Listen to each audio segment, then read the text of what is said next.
Americana blew me away with the idea that the protagonist was never really black until she came to America. In Ta-Nehisi Coates' Between the World and Me, he talks about those people who believe that they are white. Paul Beatty in The Sellout talks about what it's like to grow up in a post-racial America.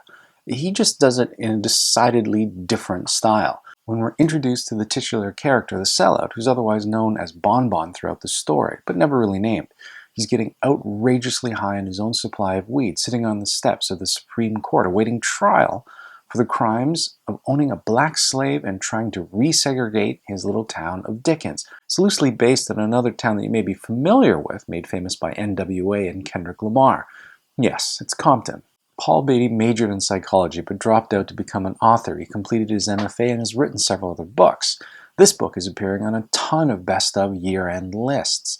But what you may not know is he's also a poet who studied with Allen Ginsberg, and he's a sometimes winner of poetry slams. And it really does show in his writing.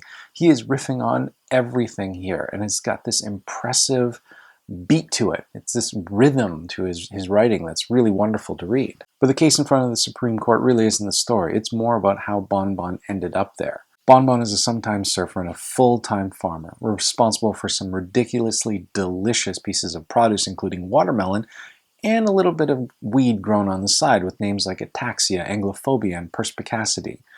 He was homeschooled by his social scientist father, who had some rather unorthodox ideas around child rearing, which included driving him down to the deep south so he could wolf whistle at white women, and littering his crib with toy police cars and cans of Pabst Blue Ribbon and copies of The Economist while he shot a .38 special into the ceiling while screaming for him to go back to Africa. Bon Bon is now grown up, and he's a product of that environment.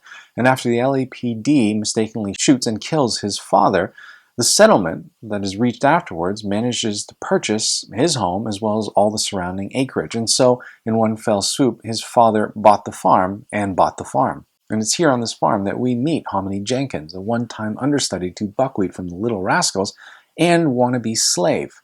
We're also introduced to Foy Jenkins, a pseudo-black intellectual in the community. His latest project involves a rewriting of the literary canon with more of a black focus, which gives us books such as The Pejorative Free Adventures and Intellectual and Spiritual Journeys of African-American Jim and his young protege, white brother Huckleberry Finn, as they go in search of the lost black family unit. It also results in the charge of the light-skinned Spade and the Great Blacksby.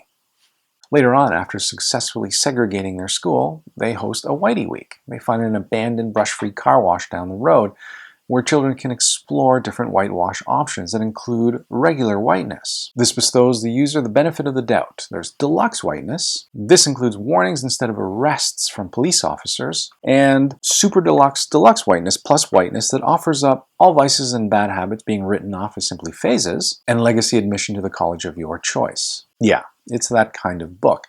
And while Beatty is pointing and swinging for the fences, inevitably he's going to whiff a few. And regardless, whether you find this stuff funny or not, he's always asking you to consider why that is. There's a bit about a local donut shop that hosts an open mic comedy night. Usually the comedians aren't that funny, but there is one black comedian that comes in who is unpaid electricity dark and looked like a crazed bullfrog, and he absolutely kills it. He's supremely funny and appears on a successive series of nights. Well, one evening a white couple comes in to enjoy the show, and they are laughing uproariously at his jokes until the black man spots them in the crowd, stops the show, and says, "What the hell are you laughing at? You need to get the hell out of here. This isn't for you. This is our thing." And Bon Bon sees this, doesn't say anything, but thinks, well, what exactly is our thing? And it reminds him of something that his father used to say. You need to ask yourself two questions. Who am I? And how may I best become myself? Like I said, this isn't for everyone. It's made a lot of the top lists at the end of the year, and I can see why. It was an incredibly enjoyable, fun read. But if you actually slow down and dig a little bit deeper, there's a lot there to think about as he puts the lie to this post-racial America that we live in.